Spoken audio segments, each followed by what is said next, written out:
നമുക്കിപ്പോൾ ഈ കോമൺ ആയിട്ട് വരുന്നൊരു ഇഷ്യൂ ആണ് ഈ നമ്മുടെ ഇടുന്ന വീഡിയോയുടെ ലാംഗ്വേജും അതുപോലെ ടൈറ്റിലും തന്നെ മൊത്തത്തിൽ തിരിഞ്ഞു പോകുന്ന ഒരു ഇഷ്യൂവേ.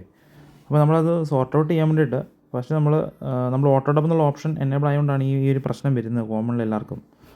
അപ്പോൾ നമ്മൾ ആദ്യം ചെയ്യേണ്ടത് ഈ ഒരു മറ്റേ ഡെസ്ക്ടോപ്പ് മോഡാക്കണം, അല്ലെങ്കിൽ അല്ലെങ്കിൽ പി സി കയറിയിട്ട് നമ്മൾ യൂട്യൂബിൻ്റെ ഡാഷ്ബോർഡ് എടുത്തിട്ട് അതിനകത്ത് നമ്മൾ ഇതിനകത്ത് കിടക്കുന്ന സെറ്റിംഗ് എടുക്കണം. ലെഫ്റ്റ് സൈഡിൽ കാണുന്ന ഈ സെറ്റിംഗ് ഉണ്ടോ, ഈ സെറ്റിങ്ങെ ക്ലിക്ക് ചെയ്യണം.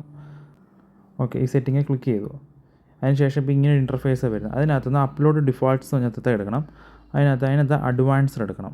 അപ്പോൾ അതിന് കുറച്ച് താഴോട്ട് ഇങ്ങ് വന്നു കഴിയുമ്പോൾ ഇതുണ്ട് ഓട്ടോ ഡബ്ഡ്. ഈ 2 ടിക്കും കളഞ്ഞിട്ട് സേവ് കൊടുക്കണം. പക്ഷേ എന്ന് വെച്ച് ഇത് സേവ് കൊടുക്കുമ്പോൾ തന്നെ അത് വർക്ക് ആവില്ല. അത് പിന്നീടുള്ള വീഡിയോയ്ക്ക് മാത്രം അത് കറക്റ്റായി വരുള്ളൂ. അപ്പോൾ നമ്മുടെ പഴയ വീഡിയോയൊക്കെ മറ്റേപാട് തന്നെ പ്ലേ ആവും. കാരണം അതിനകത്ത് ഓൾറെഡി ഈ ഓട്ടോ ഡബിൻ്റെ ഫീച്ചേഴ്സ് അതിനകത്ത് എനേബിൾ ആണത്. അപ്പോൾ നിലവിൽ അത് ഓഫ് ചെയ്യാൻ നമ്മൾ കറക്റ്റ് ആ വീഡിയോ എടുക്കുക, എഡിറ്റ് കൊടുക്കുക. അതിനകത്ത് ലാംഗ്വേജ് എന്ന് പറഞ്ഞ് കിടക്കുന്നുണ്ടോ, ഓക്കെ, ഈ ലാംഗ്വേജ് ക്ലിക്ക് ചെയ്തതിന് ശേഷം അത് മലയാളമാക്കുക.